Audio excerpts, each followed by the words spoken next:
This is Talking Hardcore, the podcast for people who love hardcore history. You study history because it allows us to understand the present and prepare for the future. Yeah, it's like Shakespeare or Greek tragedy. Could you imagine what was in the Library of Alexandria? I bet it was porn. I'm not even wearing pants right now, Scott. What's the old Clint Eastwood line? A man's got to know his limitations. I know my limitations. The Talking Hardcore podcast is presented by Ace Industrial Solutions. Are you in need of skilled trade professionals for your next project? Look no further.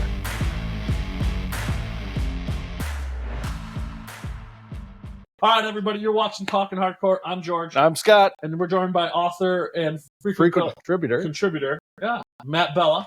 What's Thanks up? for joining us, Matt.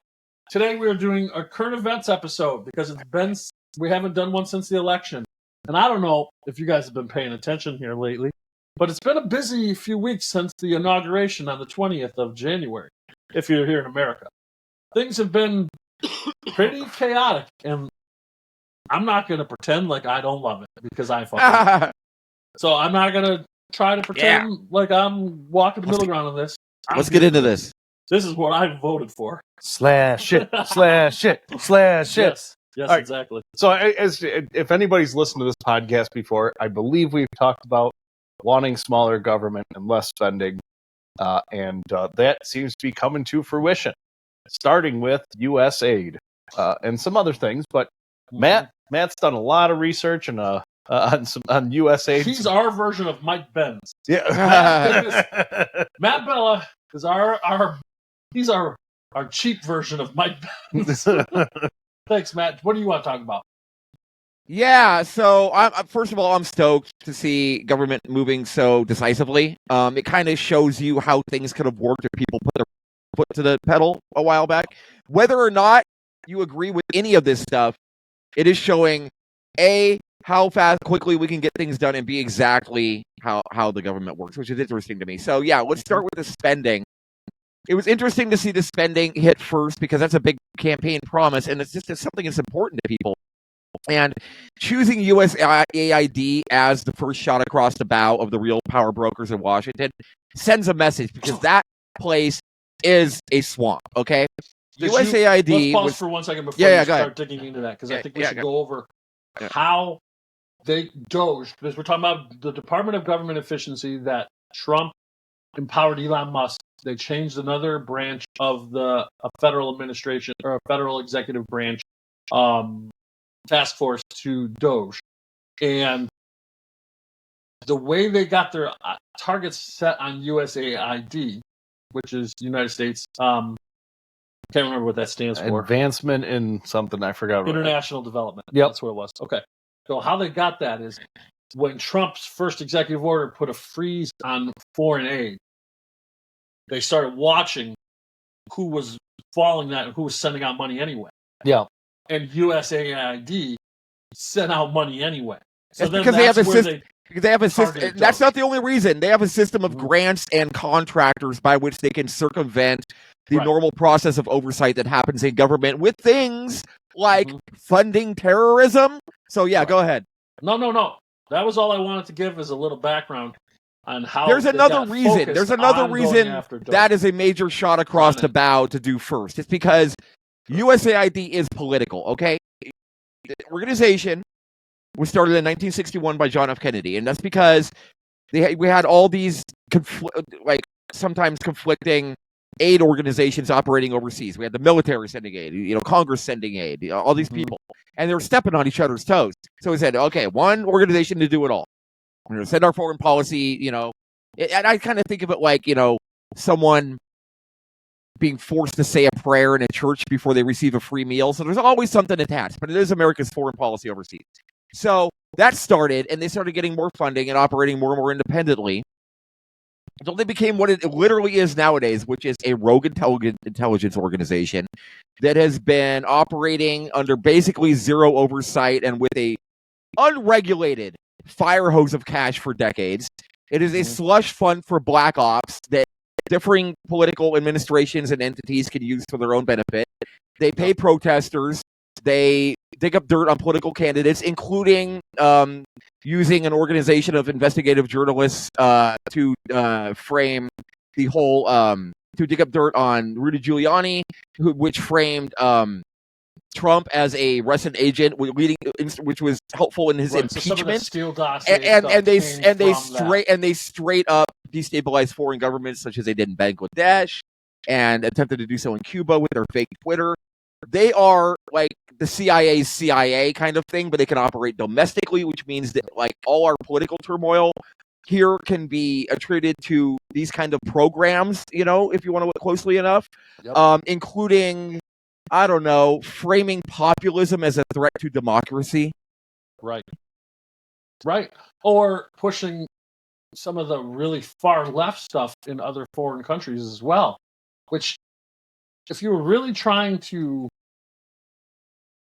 use this department as a way to push the American ideal in other countries, they were kind of doing the exact opposite of that, because pushing that the far left gender identity politics in these countries, Guatemala, causing nothing but pushback. Oh no! Well, $3 million for transgender surgeries and acceptance in Guatemala. And I have to say one thing. Now, anybody can go to usdebtclock.org and look at what the government's spending money on, what our national debt is, and actually they added on the Doge clock. Mm-hmm. So I don't know if anybody's seen this. Right now, according to this number, Doge has saved the U.S. taxpayer $92.3 billion. And that is in 3 weeks? 3 weeks. 3 weeks. Right. And so USAID is... It's understandable that America's going to do propaganda in other countries. Sure. Well, everybody does. Whether or not we should be doing regime change and shit like that, I would argue no. Okay? And I would argue that the Constitution probably doesn't allow for that unless it's done by Congress. And this is a way to avoid that. Well, and the CIA started doing this shit during the Cold War. Yeah. Right? Because the Cold War, what happened is World War I and World War II, and we threw out all the traditions of American foreign policy because, isolationism ends us in World War I and World War II. So the Soviets are an existential threat. So we need to do whatever it takes to beat them, even if that means we're going to douse our own soldiers in LSD and study if we can control their mind. And the church hearings came out, and we found out all the fucked up shit the CIA was doing. And this is kind of what Doge is feeling like to me right now. This is a church hearings for the whole government. Yeah. We're finding out the fucked up shit they're doing, but we're also finding out where all the waste is. And we're finding out how they're doing all this stuff. And nowadays, most of it is going through NGOs. Yep. Right? Well, and if you're giving all your funding is through the federal government, then how are you an NGO? You're not. Right. They were doing the same thing with Sweden. Did you hear this one? No. So Sweden was financing relief programs in Burkina Faso and like 2 or 3 other African countries. And as soon as the U.S. aid money stopped, that aid from Sweden no longer exists. Right. So literally, we were funneling money to aid, Sweden, and then they were sending it straight to them, which it just makes no sense. The same thing, $30 million for an Iraqi Sesame Street. So how much of the rest of the world, all these programs, how much stuff are we actually the ones funding? Probably most of it, and it sure seems or a lot of it. Most of it.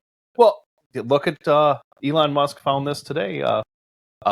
Social Security payments were going overseas for a 150-year-old person. Clearly fraud, or if that person had passed and somebody's still collecting the check. Still fraud. Yeah. If you cash a check for somebody that's deceased, it's fraud. If they deposit it in your account and you don't tell them, which they probably aren't doing that because he didn't have direct deposit when that guy died. Yeah. So they're still sending the check. The crazy one, Matt shared this article in the Talking Hardcore thread on the Hardcore History Discussions Discord. The process to retire from the federal government. Matt, you want to talk about that article that you shared? I think that was Is that Connor who shared that about the mines? Right. Yeah. Right now, all the paperwork for federal employees is stored in this old limestone mine that's been closed, decommissioned, and it's just a storage facility. And so to physically retire from the federal government, they have to process this paperwork in a mine and go file it. Yep. It's 2025. Yeah. Only the federal government could be this inefficient. Well, only the federal government could be that inefficient. Well, I can tell you. So I've talked to people that have gone into government data collection sites, right? And it's all paper, and it is just rows and rows of pallet racking, right. And everybody's information is in them, right? Which is crazy on paper, right? I know for the military, right? So if you wanted to, the military records, that's still on paper, and these one base in the middle of the country. Can't remember where it is. It might be Missouri or something. And if you want to get, you have to call wherever it's going to go through. It's going to get to a person there who can go find it, scan it in, and fax it to you or email it to you. Like your grandpa's discharge papers. Yep, that's where that shit's all still stored. Freedom of Information Act. They have to store it, right? Or they do store it. Why are we not modernizing that? We waste money on so much shit. Why are we not just scanning this stuff in? Well, it's the same reason why if you look at this we're talking about data, okay? Mm-hmm. If you look at Google, what Google's doing right now is they're taking all this information that's been backed up on tapes that's slowly degrading and putting it onto CD or CD into a digital, store hard drive or whatever. Mm-hmm. And they're spending hundreds of millions of dollars to do that, and it's just to preserve data. It's not though. They know that data is super valuable. Sure. Right. Like look at how much content is worth. Yeah. Okay. I think that we really lost something way back in the day when we gave up our personal data for free and allowed it to be used for advertising rather than saying, okay, how much are you going to pay me for this? And we would all be billionaires right now. There's or there would be a lot less power in these companies because they wouldn't be as rich. Had on his podcast, the way I heard it, it was the former owner of the Mets. I can't remember his name, but he is one of the guys that's trying to buy TikTok.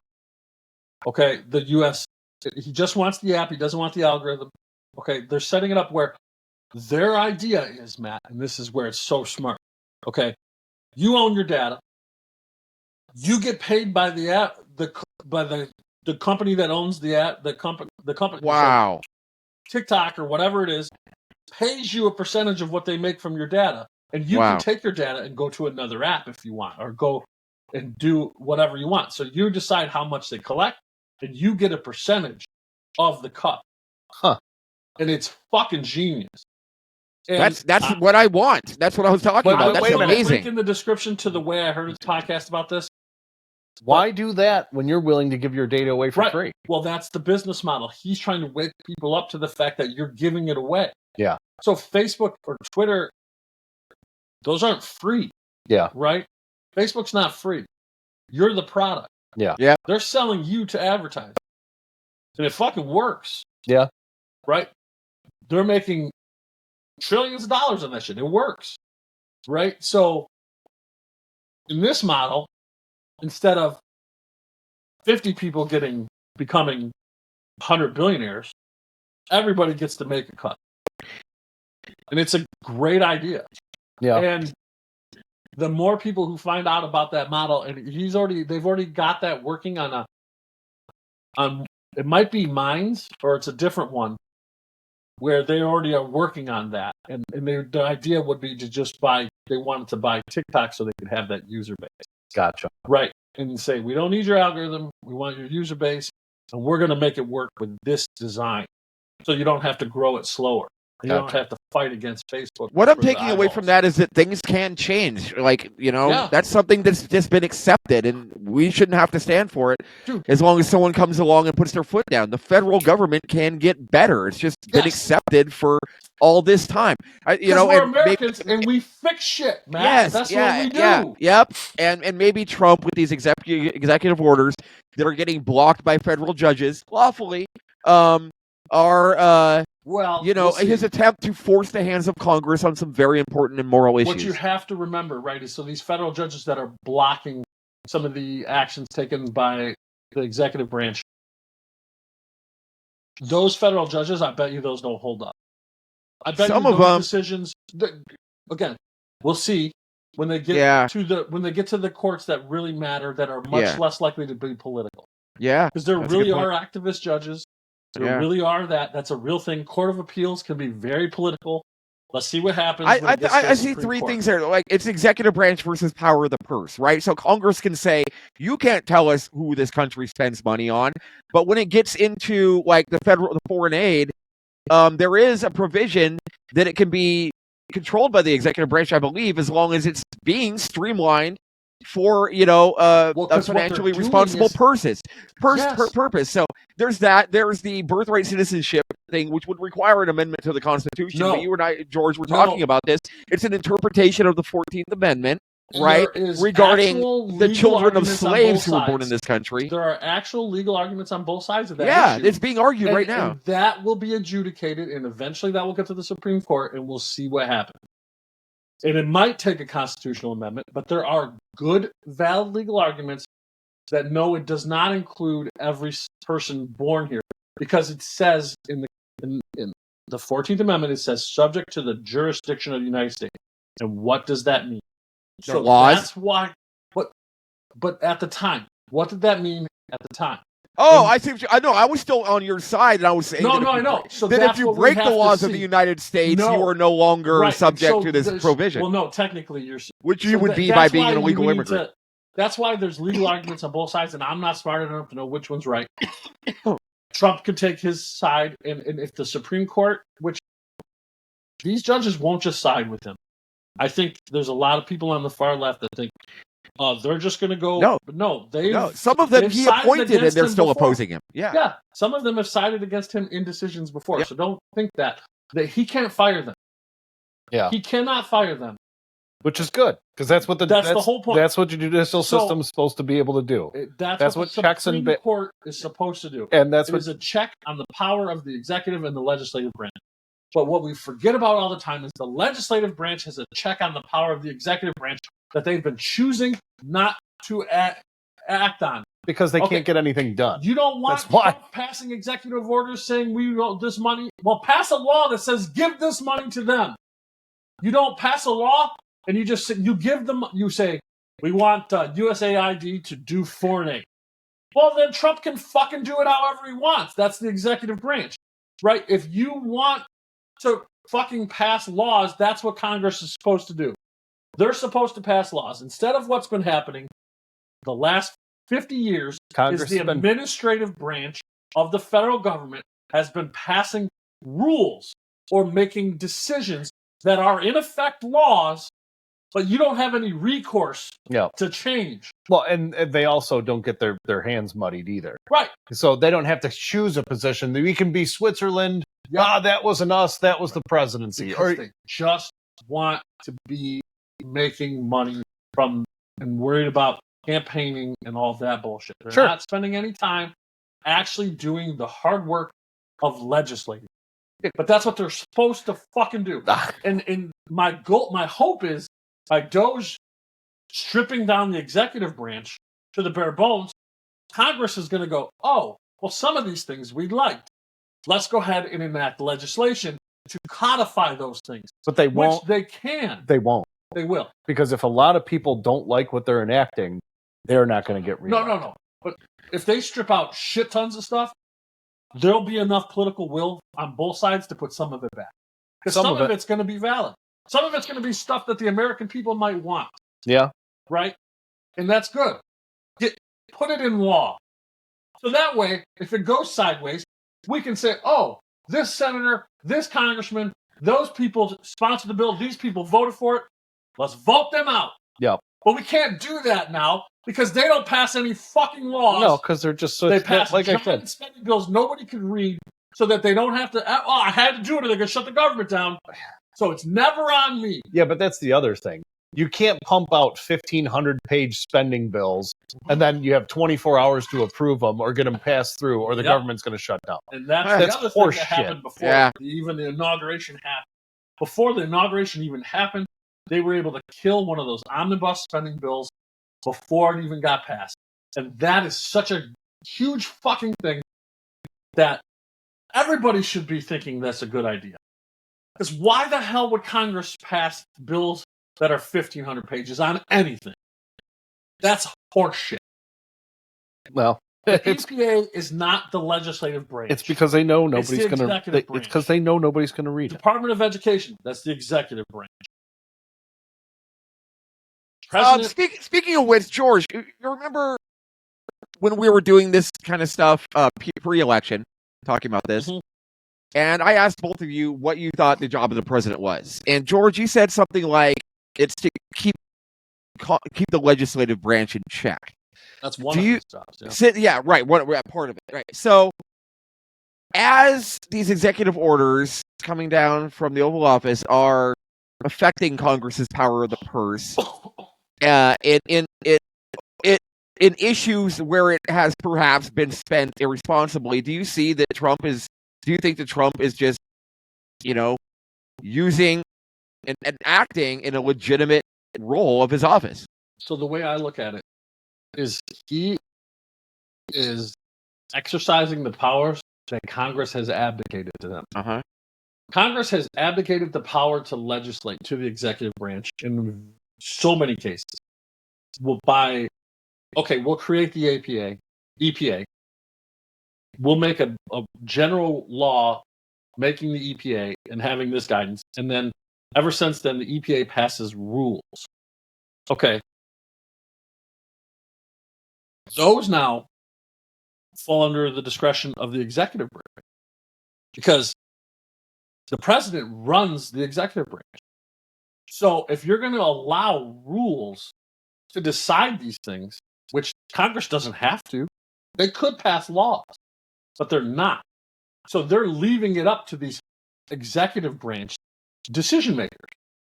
So that's their fault. And so one of my hopes that comes out of this is that we get back to the real separation of powers, because that's what this is a violation of. But it's not Trump violating this. It was already violated years ago when the legislature and the executive became in bed with each other when they're supposed to be against each other. Like, that's the whole goal. Elizabeth Warren said something when Biden tried to do one of the student aid things, and the Supreme Court overruled it as unconstitutional. And Elizabeth Warren says, oh, he's going to keep going. He's got other ways to do this. And that's the whole problem with the system, is both parties see it like that. Is the person in the executive branch is the leader of the party that party in the legislative branch. But they're supposed to be on opposite sides. They can work together, but you're not. She could pass laws to affect student aid. Why would she be saying the president should be doing executive orders? That's her job, is to pass laws. Work with your other Congress people to find a way to make a compromise and get a law passed if you want to relieve student aid. Because the Supreme Court said the president can't do that because he doesn't have the authority, because that's a legislature issue. But then once again, those people will not get reelected. And I'm gonna let me say one thing. Since we're on the topic of student loans, okay. But that wasn't the topic. No, well, you mentioned it, right? So, but the whole student loan debt crisis is on the government. It is the government's fault, 100%. When they kicked banks out of making student loans, federally backed student loans, banks wanted to make sure they were going to get paid back. So they didn't. If you were going to go into underwater basket weaving, they weren't going to supply you with the funds to go to college. I mean, you wouldn't get a loan for it. You had to pay for it yourself. Exactly. So, I mean, the government created this issue. Yeah. I mean, and then the crazier part is unintended consequences. You are taking a loan from the federal government. The federal government. It's not necessarily from the federal government. Well, it's backed by the federal government. Right. But they don't turn anybody down. Yeah. Because it's backed by the federal government. So if you don't get a degree that's going to allow you to pay back your loans, they don't care because the government will pay them back. And then where's your interest going? Right. It goes to this private company. Yeah. Not the government, but the government backs it in case you default. Yeah. Okay. And that's the problem. It sounds good because then you're giving access to college to people who might not otherwise be able to have Yeah, but it's access ruined to the college. collegiate system. But what happens is there's unintended consequences of all these good sounding ideas. Yep. And that's the problem. Is yes, some of these ideas sound really good and we should try them, but we should be flexible and willing to adjust when it proves out that, hey, these are causing issues that we don't like. Like the idea of the Great Society and Lyndon Johnson. Yes, we don't want starving people. No food stamps. Okay, I understand. We don't want starving people. But actions have consequences. And part of the unintended consequences down the road of the Great Society and these food stamp programs and welfare and Medicaid is that now the unwed mothers in single parent homes are way skyrocketing. Well, and that is because the federal government incentivizes poor people to not get married. Yeah, but let me also. Yeah. Well, hold on. Just because they're quote unquote single mothers doesn't mean dad's not living there. No, but there is a lot of that too. I'm just saying. Like 69% or 70% of. It's hard to think about these numbers and not in the racial demographics, but the number of kids growing up in a single parent home are through the roof. And the chances, all the negative outcomes that we have in our society today, those skyrocket in single parent homes. How do you know they're single parent if they're not married? I'm not saying that this is not. These studies, they're not seeing if they're married. They're studying if they have one parent in the home. You mean both parents in the home? Yes, if there's two parents or one parent in the home, right? Like that is all the negative outcomes that you get skyrocket when you only have one parent because it's usually the mother and you need a dad too. Yeah. Dirty little secret. Dads are important. Not as important as moms. I will admit that. Moms are more important in general. You know what? In general. Well, I'm going to tell you. Not every time, but in general. One, because you can't make a person without a mom. Yeah. Okay? It's very important. Yeah, I gotcha. But two, kids need moms. Even more than they need dads. But they need dads too. So somebody told me this one time.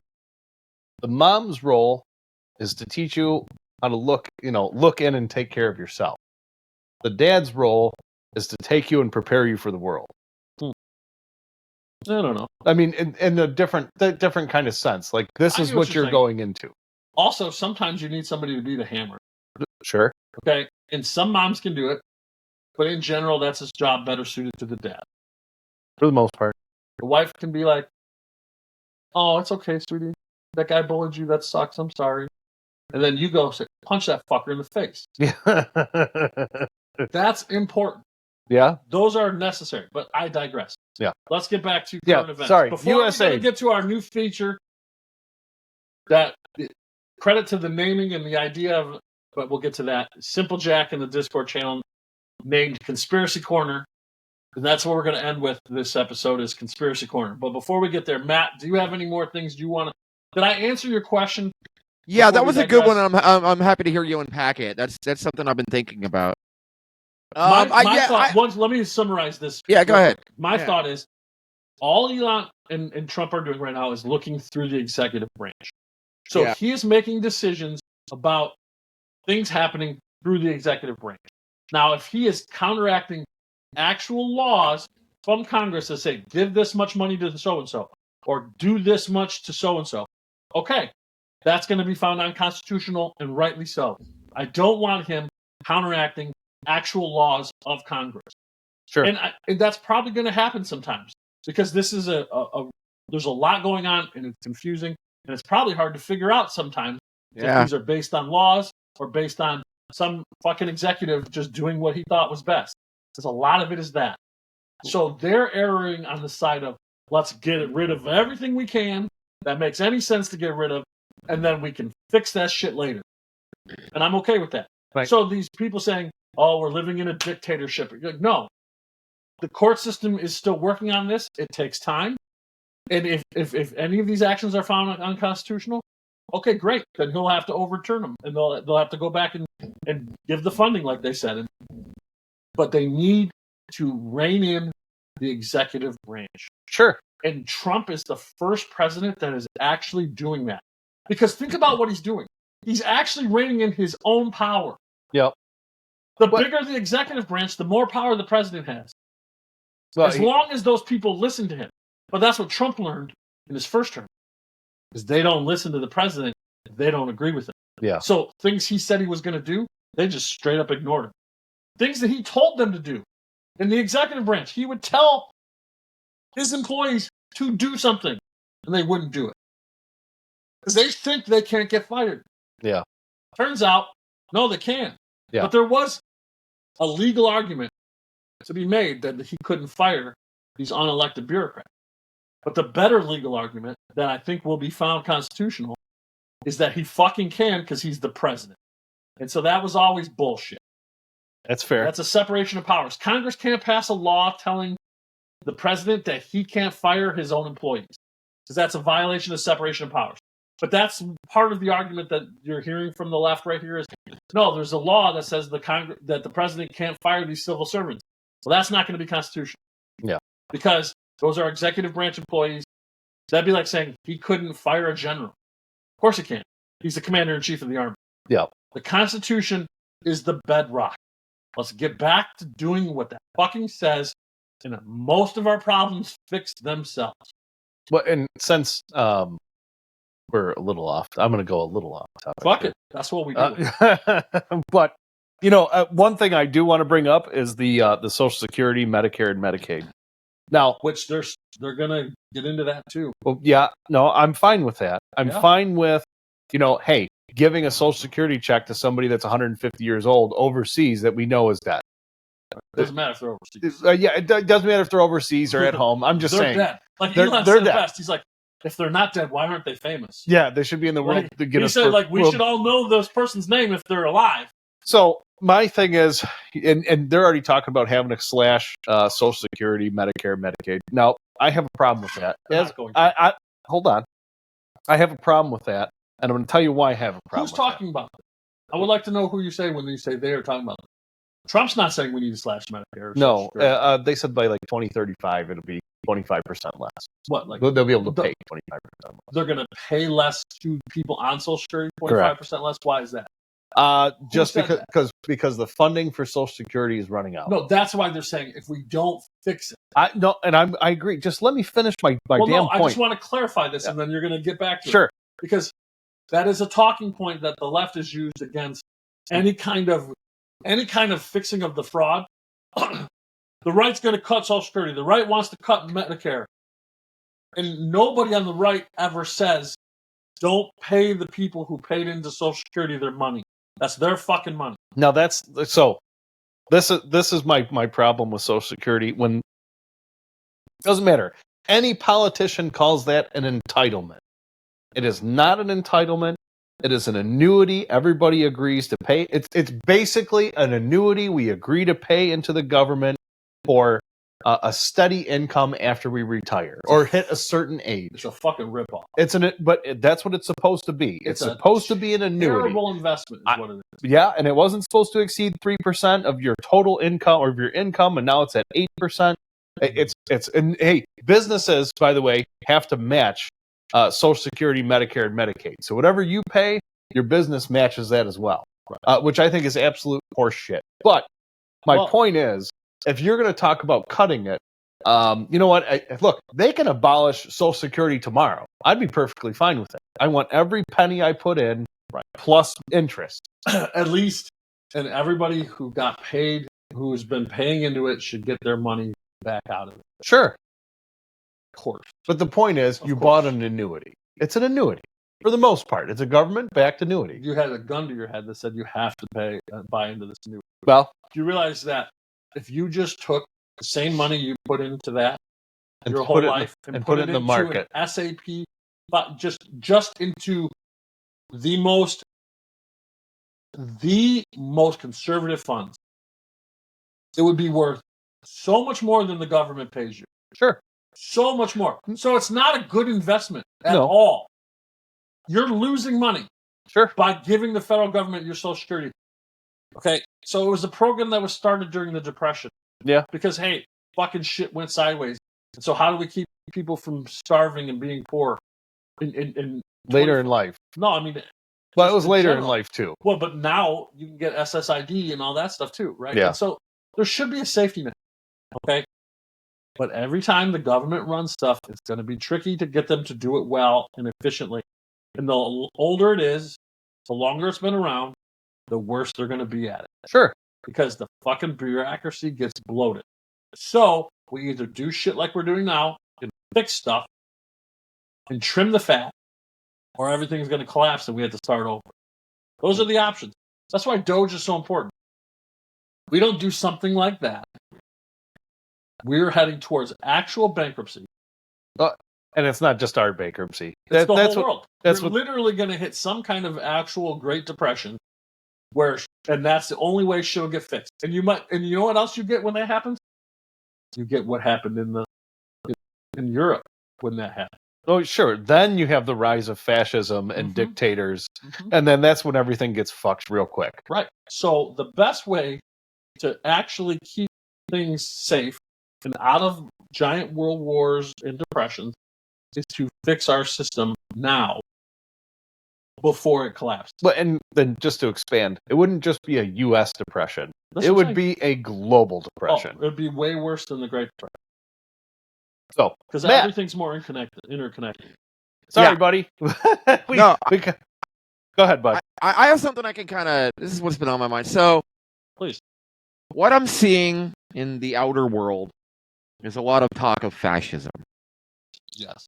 I'm not going to come down on either side of that, and I don't care why people think I won't come down on either side of that. But what I will say is that shutting down conversation by immediately dismissing the opinion of someone else as fascist, if they're perhaps attempting to unpack the nuances of a conservative government, is not helpful even to your own position if you believe that.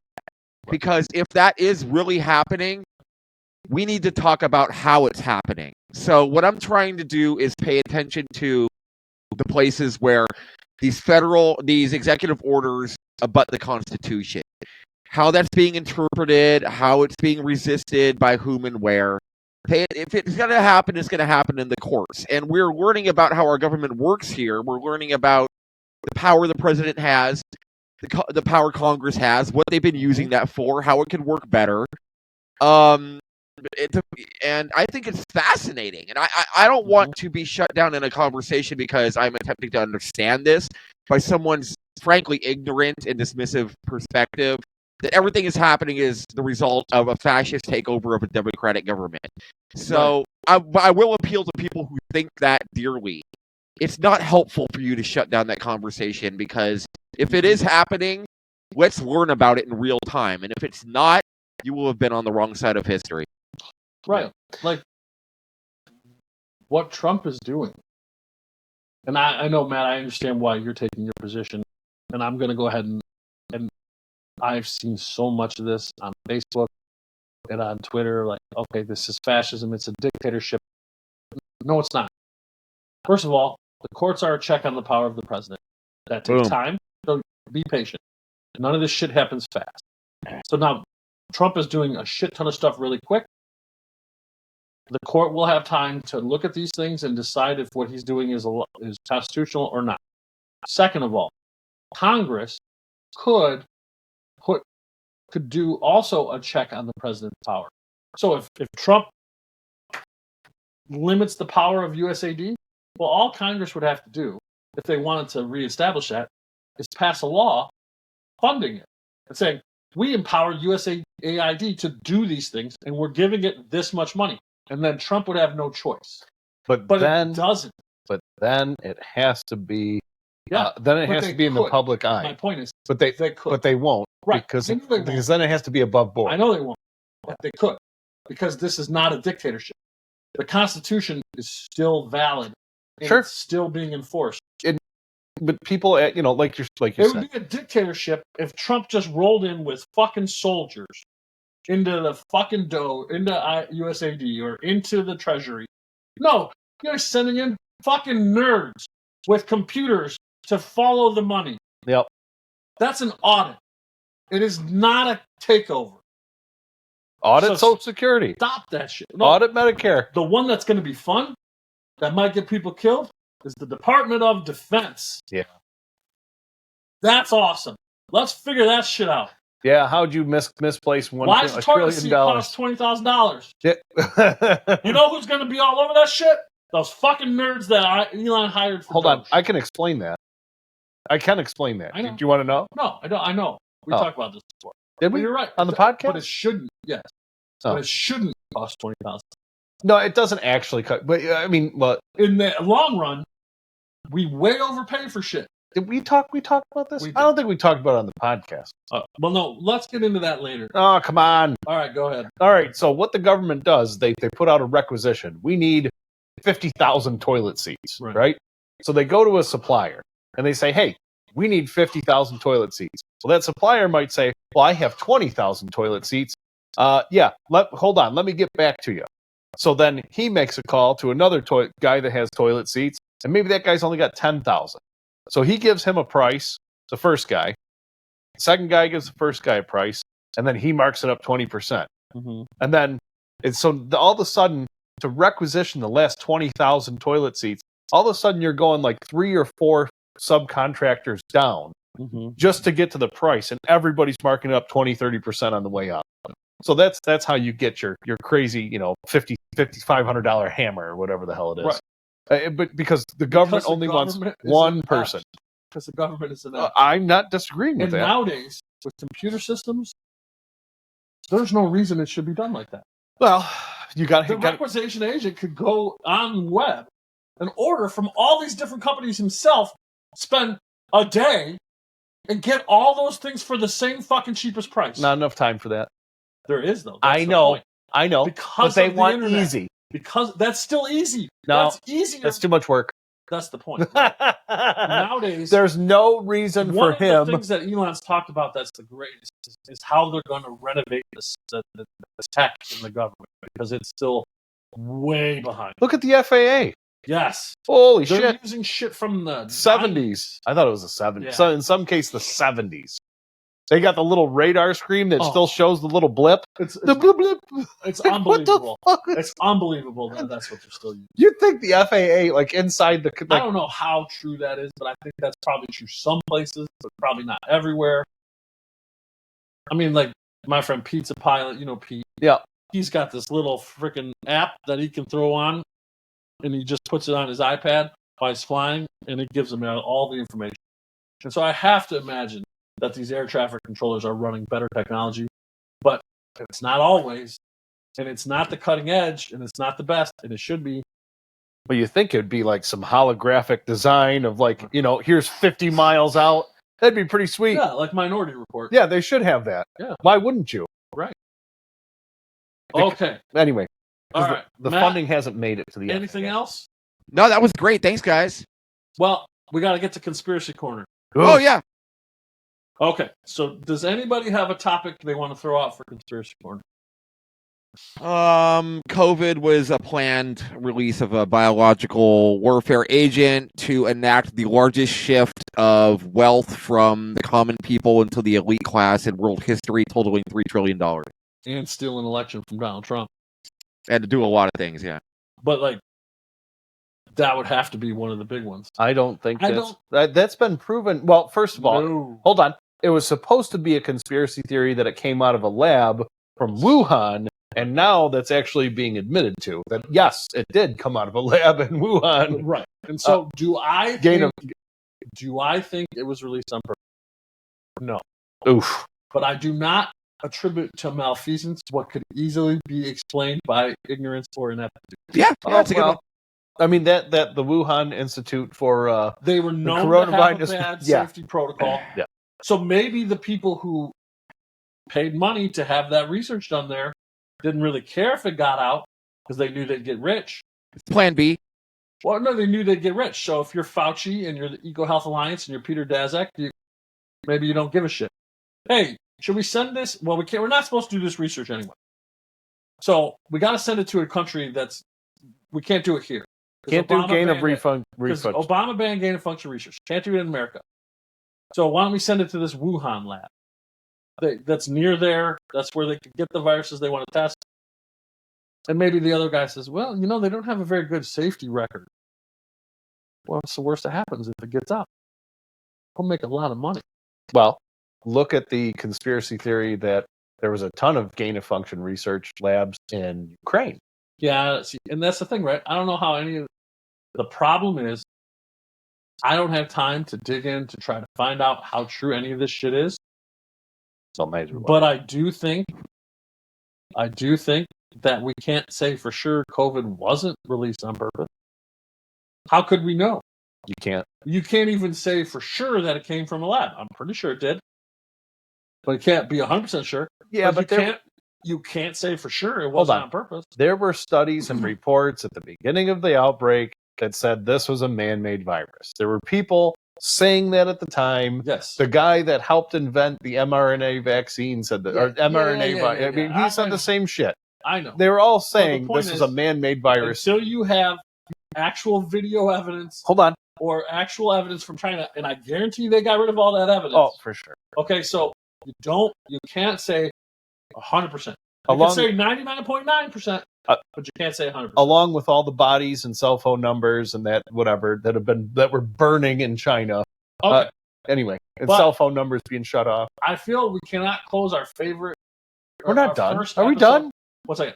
You can't end our first episode of Conspiracy Corner and our current events episode without talking about the best conspiracy. It is the best, and it is Justin Trudeau is Fidel Castro's kid. That is not the best. That is not, because that's the one I most likely think is true. Wait a minute, I looked that up.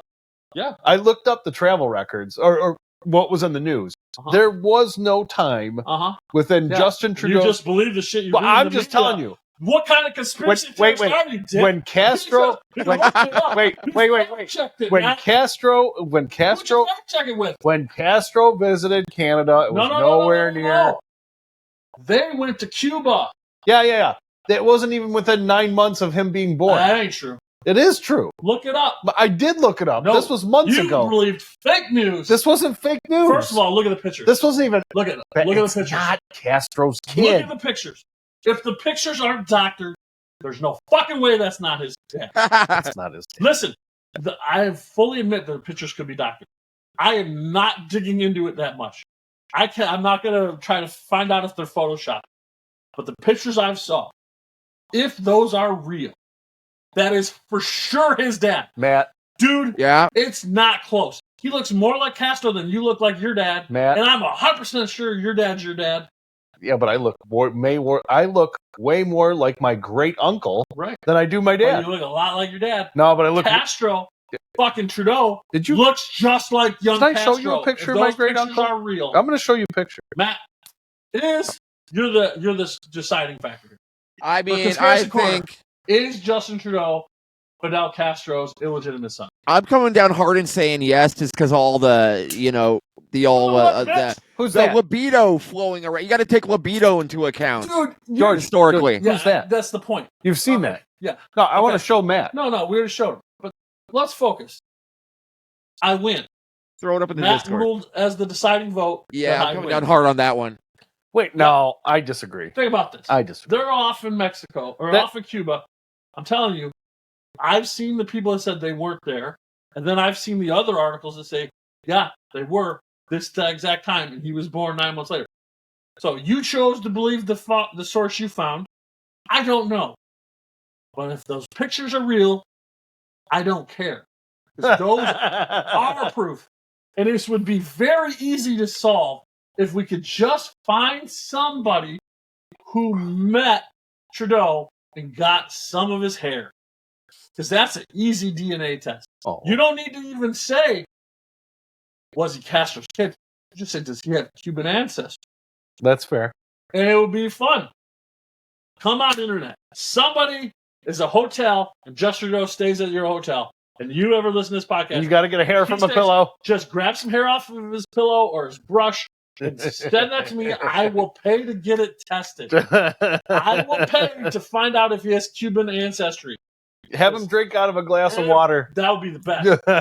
If you could get his spit, that would be wonderful. If those pictures are real. Now, they could be fake. Well, you don't even have to get a hair from his head. I'm not getting any hair from him. If somebody can get a hair and send it to me, I will pay to get it tested. Because that's the one I want. I want the answer to. There's no And way. it's so solvable. There's no. Why would you say that? There's no way. Look at the pictures. I'm telling you. Look at the fucking pictures. George, I just showed you a picture of my great uncle and I look like the exact same person. Right. The exact same. Right. And that's how Fidel and Trudeau look like. Why the hell your great uncle, who is related to you by blood? Yeah. Okay. Yeah, but fucking. I was mixed. Wait a minute. Hold on. No. I was mixed with somebody else, and I still look exactly like that guy. Because you have the same blood as him. Half of it. Enough. Right. Actually, not even half. It doesn't 25%. Yes. But the point is, you are actually your argument here is the dumbest thing No, you've it's ever not. said. You're saying, because I look like this somebody who is my ancestor, that disproves that. No. It doesn't My even make point sense. is, I only share 25% And you look with just that like guy. him. Yeah. So if the kid who's born near when the time the mom spent time with the guy that looks just like him, you're gonna think that's his fucking dad. Now, if you found out that your great uncle spent a lot of time with your mom around the time you were conceived, what would you think? You'd think maybe I'm not my dad. Okay. That's what you think. Nobody would know. The bloodline would be the same. Except my no. You would be able to tell if you had your dad's DNA. I'd have to have my grandma's, my dad's mom's DNA. No, I'd have to have yours. You would be able to tell if you were your kid or not. No, if you were his son. They can Hold on. tell that. There's a way. Stop. No, there's a way. Listen, I know what you're saying, but they can tell familial DNA if it's your parent, for sure. but I wouldn't have any of my grandmother's DNA. Right, but you also, they would know if your dad was just your cousin. If anybody wants to see that outcome, let me know. I'll go do that. That'd be funny. I mean, if your mom begs your great uncle and that was your real dad, that would be a great episode. That'd be fucking crazy. That would be so if everybody wants to, one episode of Conspiracy Corner, we'll get your DNA, we'll get your blood work. Wait a minute. I don't know if we want to do that. No. We'll open it live we'll be recording live. I love how Matt has tuned us out for the last 10 minutes. It's awesome. Writing a book and listening to you. That's awesome. Don't do that. That's okay. All right, everybody. I want to say thanks for joining us. Good seeing everybody. Check the Discord. Can't see you. Hardcore History Discussions. Talking Hardcore Discord chat in the Hardcore History Discussions Discord. We're having a poll up for a new Hardcore History trivia ideas. We've got a few episodes we're going to do trivia on, and we're taking a poll, and we're going to do a live trivia on the Discord channel. And we're also looking to see if we can make it interactive. And if you want Scott to get his DNA results live on the podcast, comment on the Talking Hardcore thread, because we will do that and the podcast will pay for it. And I also want to see if anybody wants a picture of my great uncle. Right. Throw that up in the Discord. I'll throw that up in the Discord. Throw a picture of your dad, your great uncle, and you in the Discord and say, do you think my mom was banging this guy? And if people want us to get the DNA, we'll get the DNA. That's crazy. All right. Sounds good. Yeah. Thanks for joining us, everybody. Conspiracy Corner was a rousing success. That was great. Yeah. Good job, Simple Jack. Good thought. All right, everybody. Good night. Peace out.